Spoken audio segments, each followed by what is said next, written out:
Today I'm not joined by Elle, I'm joined by two guests. Hello. Hello. Who are you and what do you do? Okay, I'm Katherine. And I'm Karen. Okay. And we're both volunteers who recently organised and ran a mental health awareness event in Rogerstone. Okay. What was that about? In December, one of my son's best friends took his own life. It was a really, really upsetting time for everybody. And his dad set up an organisation called 19. Right. On the website, it's described as a social community helping young men and their families to access support. It's not just for young men, it's for all young people. The Just Talk event was set up in conjunction with 19. It wasn't set up as a fundraiser because Wayne, Sam's dad, didn't want it set up as that. He just wanted it to raise mental health awareness. Right. So Karen can tell you a little bit about where Just Talk came from. Okay, yeah. Yeah, so my friend Kath Hopkins was the brains behind the Just Talk event. Kath had heard about 19 and what had happened. And also we've got quite a few new estates sort of grouped together within Rogerstone, and she thought it would be good to run a community event. So initially, as Katherine said, the idea was to do a fun community event and raise money to provide to 19. But when Kath and I met with Wayne for the first time, it was quite clear that his focus wasn't on raising money, it was about raising mental health awareness. Right. So that changed the whole focus of what we thought we were going to do. Right. And the event turned into Just Talk, specifically aimed at people aged 25 and under, but actually it ended up an event that was open for the whole community, to bring the community together to raise awareness of mental health and to try and break down the stigma.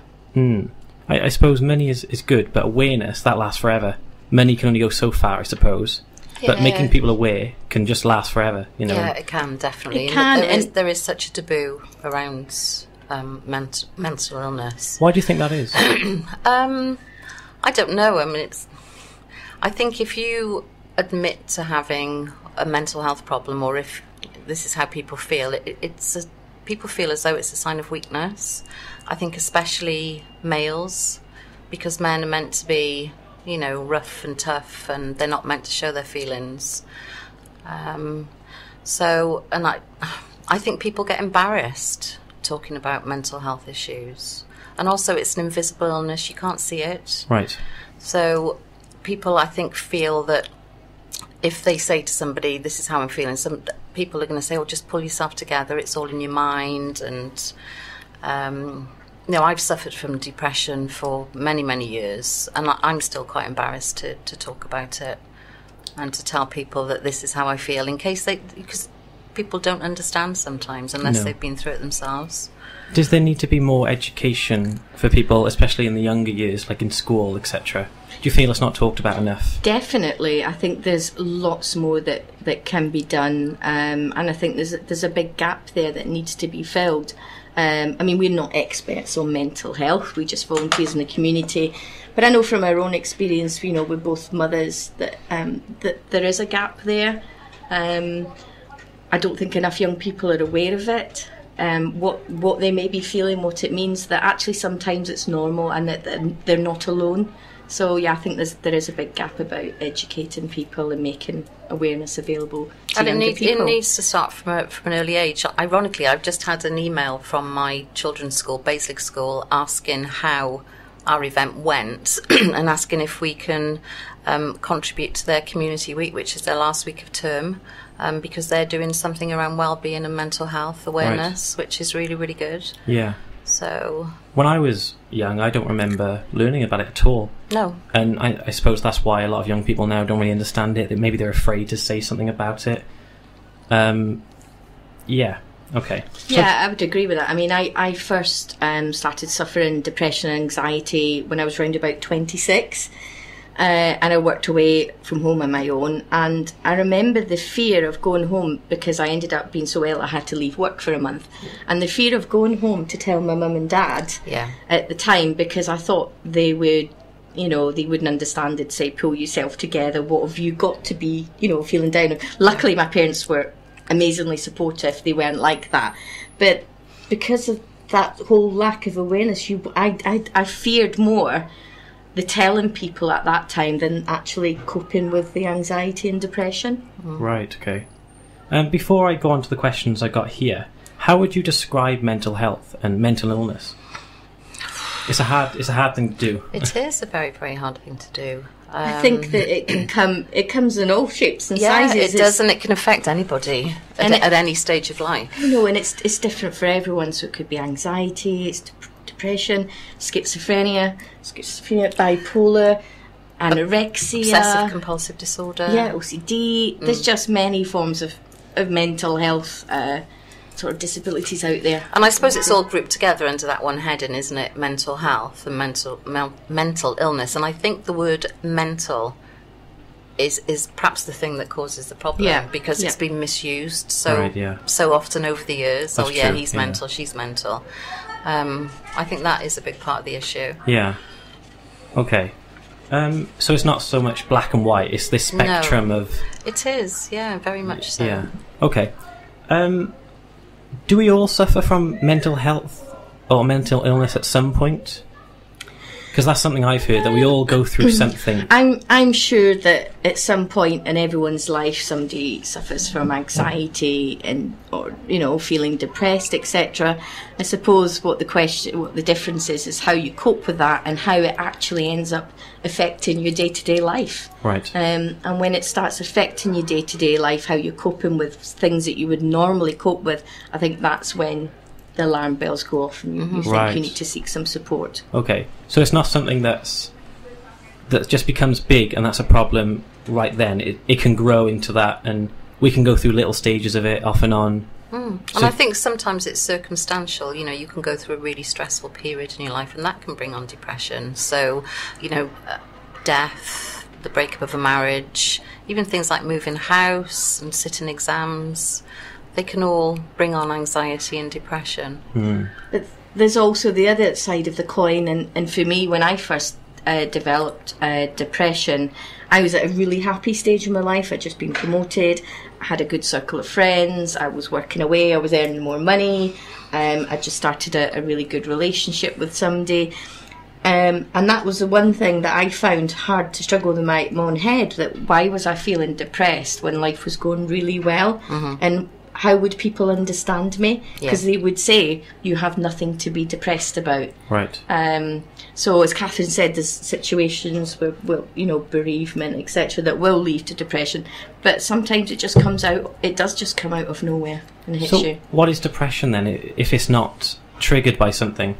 It's a lack of serotonin, which is a chemical in the brain. So it is actually an illness which needs to be treated if it's severe. So, if you were a diabetic, you wouldn't be able to live without your insulin. If you suffer from depression, and if it's severe enough, you do need antidepressants to replace the serotonin or to encourage the serotonin to actually be replaced in your body. Right. There are natural ways of producing serotonin. Exercise is a really, really good one. Okay. Exercise is a fantastic thing to do when you're depressed, but you very often don't feel like it, do you? No. For many people, it's just a withdrawal from their normal way of life, so withdrawing from social occasions, going out, retreating back into themselves. And I would say not finding enjoyment in things that would normally give you enjoyment, so you feel very little enjoyment, and it's a push to get up and get out and do anything. Yeah. The other one I hear a lot about is anxiety. What's that? Talk about the fight or flight syndrome. I don't know enough about it. Anything that sort of helps the audience understand. Anxiety is a natural. The symptoms of anxiety are a natural reaction to a stressful situation. Right. I can't go into the biological things because I can't remember it's them. The fight or flight, it's the fight isn't or it, where flight. the adrenaline takes over something. So you feel all of these symptoms, the heart palpitations, perhaps the sweating. You feel as though you're ready to leap into action for some dangerous situation, and there's actually nothing there. Right. So that can confuse you because you feel energised, but there's nothing to be energised about, and that's what sort of panics you. Oh, you feel anxious, and sometimes I've suffered from anxiety where I felt there's actually nothing really to feel anxious about. Yeah. Right, okay. And then you start feeling anxious about feeling anxious, and it's a bit of a vicious circle. That adrenaline comes up and pumps around your body, and it does, and sometimes, I suffer from anxiety. There is some reasons sometimes about it. Yeah. And others... Sometimes it just comes from nowhere, It just comes from nowhere. I don't know why I'm feeling anxious, but I know I'm feeling anxious. And maybe sometimes things that you wouldn't normally get anxious about, you lose a sense of perspective sometimes on things, and you blow things more out of proportion and get more anxious. Right, I see. So different situations can be hard to work out sometimes then, like socialising, task managing, that sort of thing. Is that right? Yeah. I suppose it's different for everyone. I can only speak about my own personal situation, but I'm sure, for me, anxiety is not... That hasn't always been the issue. Depression more for me than anxiety, but my daughter suffers from anxiety. Right. So I've been through a lot with her over the last few years, and she doesn't ever know what she's anxious about, which is quite difficult, really, to, because you can't wave a magic wand or make the situation better and the anxiety will go away. Yeah. It just, it just comes on, and we have to do breathing and just calming stuff, and then, she's okay then after a while. You talked about running to help. What other natural ways are there to help depression? I think self-care is really, really important. I don't think any of us look after ourselves enough. Good diet. Make sure you eat regular meals, drink plenty of water, try and get plenty of sleep, which is quite hard sometimes when you're depressed because you go one way or the other, but don't it is you? difficult. I know from my own experience, when I've had a bout of depression, I suffer from early morning wakening. It could be 4 or 5 in the morning. Oh, right. And then I can't get back to sleep. So that has a knock-on effect. And generally, even regardless of the sleep, I feel far more tired during the day, and my appetite also goes. Yeah. I feel like there's not saliva in my mouth to actually break down the food. I feel like I've got a dry mouth, and I do sometimes struggle with eating if it's a particularly bad bout of sort of depression, anxiety. Luckily I haven't suffered so much depression for a long time, more anxiety. Do you feel that... I've seen a lot of people say about anxiety and depression online. Do you think people are self-diagnosing, and do you think that's okay to do? Well, we talked about this, didn't we? And we said that we thought it was very good to identify symptoms in yourself, and to be aware of how you're feeling. This is what the event was all about, talking to people when you are feeling low. But it is very important to seek professional help. Right. If you feel you are. There's quite a lot of questionnaires online, aren't there, that you can log on to and answer to sort of find out what your mental state is, or whether you should. A lot of mental health organisations have them, and you just answer questions about your mood and different things, and then it will say, well, you might be depressed, go and see a doctor. Well, that's good. That might encourage you to take the next step into getting help, I suppose, and not keeping it to yourself. It's not easy, though, to get help. And I say it's not easy, I don't mean physically, but mentally it's quite difficult to push yourself to that stage where you think, I really, really do need to go and see a doctor now. Right, okay. Do you not think there's some sort of... there's a bit of inaccuracy when people self-diagnose? That's a tough one. I really don't know.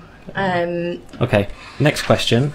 Are people mistaking anxiety for everyday normal worries and stress? Because we all, obviously there are stages in life where we go through a bit of stress, a bit of worry. Do people suddenly think, I have depression or anxiety, again self-diagnosing too quickly? Personally, I don't think so. I don't think so. I suppose some people might exaggerate what you'd say is a normal response to a situation. But I think, the difference is when it's not in proportion, I suppose, to the event, or when it's actually affecting your normal day-to-day life. Yeah. Okay. Do you think social media helps or harms people with mental illness? Both. Yeah, we actually said it depends, really. I mean, it can be used as a support tool, and you can find support networks out there, but I think it can also harm people. So I know from having teenage children that, there's a lot of nasty stuff out there, and a lot of bullying goes on online, and I think that's very, very harmful. Right, okay. So the other one then, how can it help people, social media? I think there's a lot of sort of online information that people can tap into on social media. When we ran the Just Talk event and the lead up to that, and still now, we're sharing lots of things on social media for people to read that's informative, tells them, how to get help, how to seek support, etc. So, that side of things is all very good. But yeah, as Katherine said, I think, social media, especially for younger people, that there's, there can be quite an element of bullying there and other things that affects people's state of mind.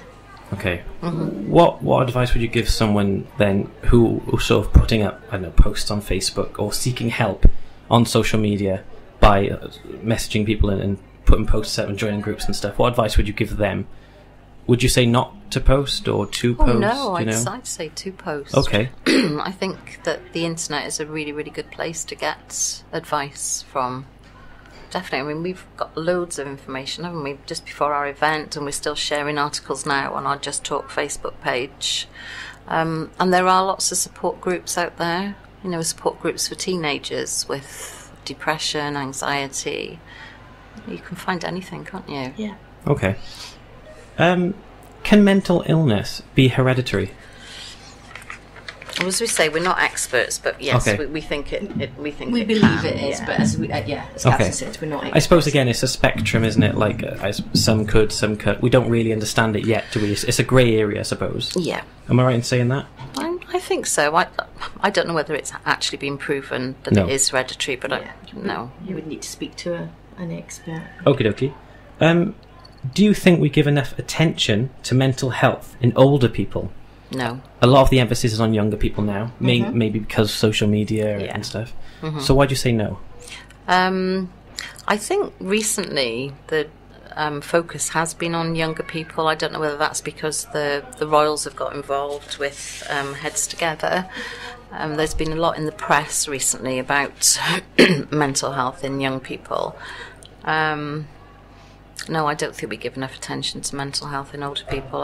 I don't think older people are treated very well in this society at all, to be perfectly honest. Is there anything individuals can do, or on a national scale we can do to help that? I think a big problem in our elderly generation now is social isolation, and I think that's something that people within communities can do a lot with. I know that I've helped out over the last year. A couple of events that we've done, particularly for elderly people. So at the Queen's 90th birthday last June, we did a event in Rogerstone, which was for everyone over 90. So they were all invited to. It was in association with a big lunch. We invited them all to an afternoon tea. We gave them entertainment. We provided transport. And then also in December, we did Rogerstone Entertains It's Over 75s. Right. Again, we invited them to an event where we had entertainment, provided an afternoon tea, and tried to target people who may be socially isolated within the community. So I think that's a big issue that communities can help with. Yeah, you do have a lot of isolation with older people who are in their house on their own, who want company. Yeah. And that can cause them to feel worse, obviously, I got some stats here. In 2013, 20% of UK residents over 16 showed symptoms of anxiety and depression, and this number is increasing every year. Why is anxiety and depression the main ones? Why do they come up so often? I don't know. Is awareness becoming out more at the start? I'd like to say social media, but that might be a little bit contentious. Okay, I'd like to say Snapchat, Instagram, all the things that my daughter looks at, everybody trying to be better than everybody else. You put a photograph on Instagram, you expect everybody to comment on it. Yeah. I think there's so much pressure on kids nowadays, and it's 24 hours a day. There's no getting away from it. Yeah. It comes home from school with you. It's there all night. So I don't know whether that is the reason, but that's something that I do feel. No, that's a good point. They do say that staying on social media quite a lot does cause depression eventually, because you're looking for that dopamine, and when you don't get it, you lose it. Yeah. Okay. And I think, you know, if you look at most average families these days, we've all got incredibly busy lives, and we're all trying to be everything to everybody. Yeah. So a lot of us are parents, we're working full time, you know, we're trying to ferry kids places, we're trying to keep fit, we're trying to provide nutritional home cooked meals for our families. Yeah. Trying to spend time with them as well. There's a lot of pressure on people in society these days. Especially mums, you two would know. Yeah. To juggle, yeah. Yeah. In high school, bullying, is it something we need to talk about more, bullying? Definitely. And how does that relate to mental health? You know, it has a big impact. I know my son in particular has suffered from a lot of bullying. He has Asperger's syndrome, so I think a lot of kids maybe view him as being a bit different. And unfortunately, the way that manifests with some children is they bully other children who appear to be different. They don't understand why, they don't have the tolerance for it, and unfortunately my son gets picked on quite regularly, and it's extremely sad, and that affects his self-esteem, his self-confidence. It can make him down, but also it has a knock-on effect for the rest of the family. For my husband and I, it makes us anxious, it makes us, you know, worry for him. Luckily, you know, he's turning out to be quite resilient, and I think that's just through the fact he's had to put up with it all his life. But yeah, I think bullying is a big issue in schools, not just high schools. I think it's in primary schools as well, and I think there's a lot more that we could be doing to tackle bullying. Who do you think the fault is with when it comes to bullying? Is it the school? Is it the child? Is it the parents? It's a bit of everything. I think really. It's hard to pinpoint. It's a bit of everything. Sometimes it's a bit of peer pressure. I know in the past, you know, that there's been children friended with my son, and then if you've got one child, you know, friendly with your son, and then there's another 6 or 7 picking on them, it's pressure on that other child who stand against them, and sometimes they go to the other side. And peer pressure can be a terrible thing at a young age. Okay. What advice would you give to someone who thinks they may have mental health problems? I think go and speak to your GP, go and seek help. Talk to your friends, talk to your family. Just talk. Yeah, just talk, yeah. Okay. Find somebody who'll listen with empathy. And just, you know, don't keep it all buried. What would you advise people not to do, apart from, I suppose, keeping it all buried? I think it's quite hard when you have depression, because the lower you sink, the harder it is to get out of it. Right. So I think if you can recognise your symptoms sort of quite early on and try and do something about it then, whether it's natural cures or, you know, if you've gone a little bit further down the rungs of the ladder, as I call it, going to see the doctor. But just talking all the time, I think that's really, really important. Yeah. Try and get somebody who can support you, whether that's your friends or your family. And if you don't feel comfortable speaking to a friend or family, you know, phone Samaritans, phone Mind, phone somebody. Childline, that's 24 hours a day. You know, for children, phone Childline. Just try and get some help somewhere. Yeah, okay. I've got some questions here from social media and people I always ask them for questions. The first one is, why do you think there's so much stigma attached to mental health conditions rather than physical ones? Because they're unseen. You know, that they're there in your head and you can't see them. If you broke your leg, you'd have a plaster on it. That's true. You know, if you'd hurt your head, you'd have a bandage on it. You don't see mental health conditions, really. But you can keep them quite hidden. You know, people are walking down the street, and if somebody had a broken limb, you could look at them and say, oh, they've injured themselves, but you couldn't necessarily pick out someone who was suffering from depression. Right. And I think it's just a general lack of awareness. And understanding. You know, ignorance and lack of awareness. I mean, you know, some people suffer from depression, anxiety for a long time, but they still go into work. They can still perform a role. You know, there's people in, you know, senior positions. There's people all walks of life that, you know, are quite functional. That can still be quite functional with it. Right. Okay. So yeah. So for the people who are functional and choose to hide it, do you think the symptoms of mental health are quite subtle? Whereas, like you said, physical, when you've got plaster, you can see the bruises, or the cast or whatever. I suppose it depends, really. I mean, there are different types of mental illness, aren't there, which would manifest in... It differs. I think some people can mask the signs quite well, and I think we, you know, if you talk about 19 and what they're trying to do, I think, you know, there's a lot of, especially young males, who mask the signs of depression for a long time, and that's when it becomes a massive issue. Yeah. I mean, when Wayne said Sam was 19 when he died, and his dad Wayne said that in hindsight there were some signs, but Sam didn't fit the perceived profile of someone who was depressed. You know, he had a good life, really good friends, good job, lovely girlfriend, nice car, and outwardly to everybody else he was a real success. So it's all that unanswered stuff then. Why did he choose to take his own life? Yeah.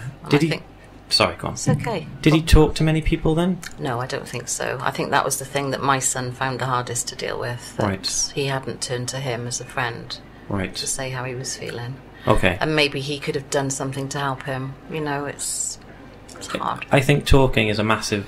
They say a problem shared is a problem halved. Yeah. Because, like you said, if you keep it inside, it's harder to come back from it. It is, but people think that's the way of dealing with it. If you ignore it and just bury it, you know, this is how my son's dealing with his grief now. Right. Not talking about it and just getting on with life, being really busy, going to the gym, studying in uni, so he doesn't have to think about his friend that died. Right. And I know that's wrong. He knows that's wrong, but you know, that's just his way of getting through it. Yeah. What's your advice for people wanting to work but finding it hard because of their mental condition? I think, you know, you need to get some advice from and support from professionals, mental health organisations, possibly GP, etc. Yeah, I mean, it is a disability, I believe, under the Disability Discrimination Act, so people shouldn't be discriminated against because they've suffered from depression. Yeah.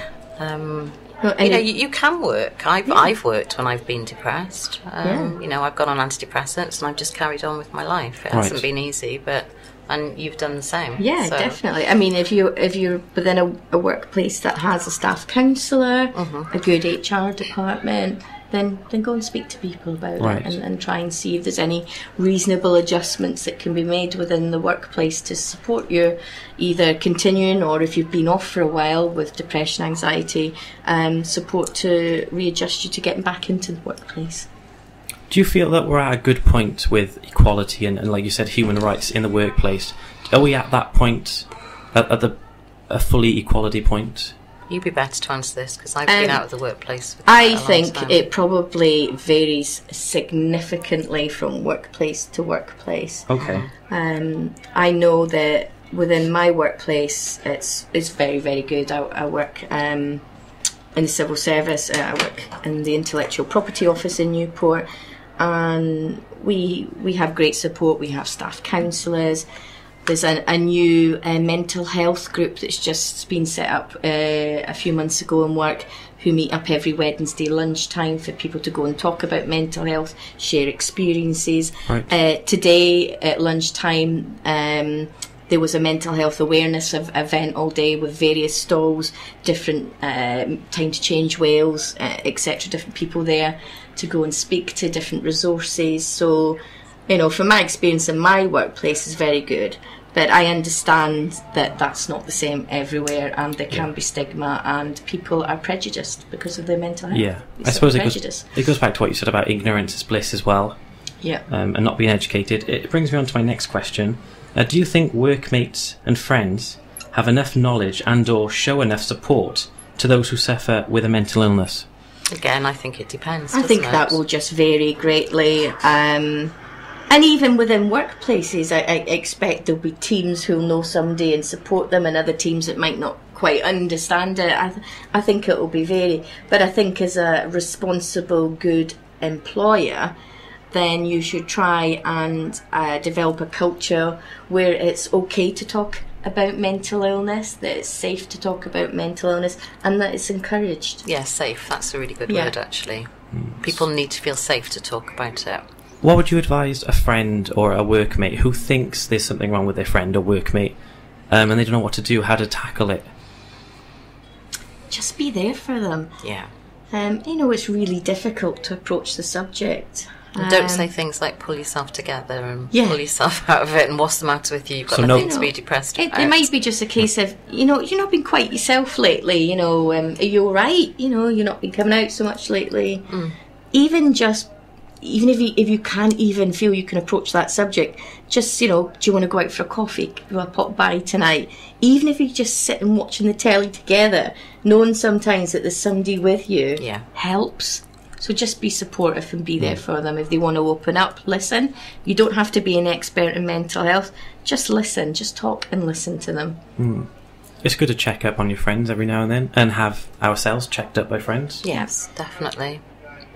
Is there a way to spot signs of mental illness in others? Sort of talked about this earlier, didn't we? It depends on how subtle the symptoms are. It depends. I mean, there'll be some people that will bury the symptoms totally. I think there's other people that you will notice maybe a regression into themselves. So when they were normally coming out on nights out, they don't start, coming out. They become more introverted. Yeah, they give up their interests. They give up their interests. Play sports, they won't do that anymore. They might not just seem as cheery. I mean, but some people can mask that. They can.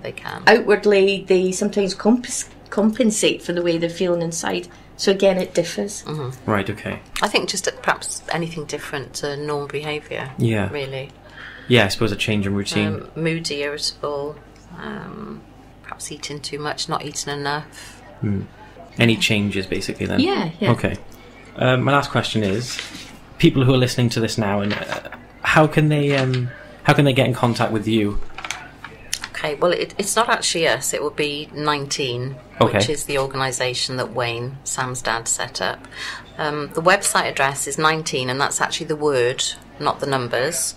It's 19.org.uk. The website is still under construction, but there's a way there of contacting 19, and the response time is very, very good.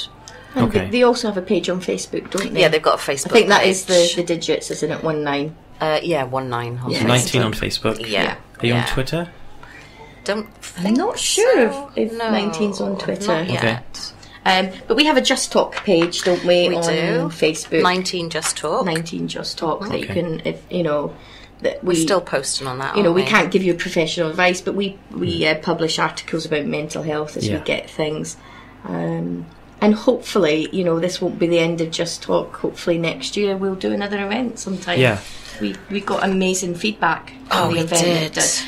We didn't expect it to turn out as big as it did. I mean, we ended up with over 500 people walk through the door that day to our event. All right. So it was a phenomenal success. I actually wanted to read you something. This was feedback that somebody had received after the event. I just wanted to feedback. My son and his friend went along yesterday and stayed for the whole event. As a typical 17-year-old, he's not usually overly enthusiastic about much, but he really enjoyed it and got a lot out of it.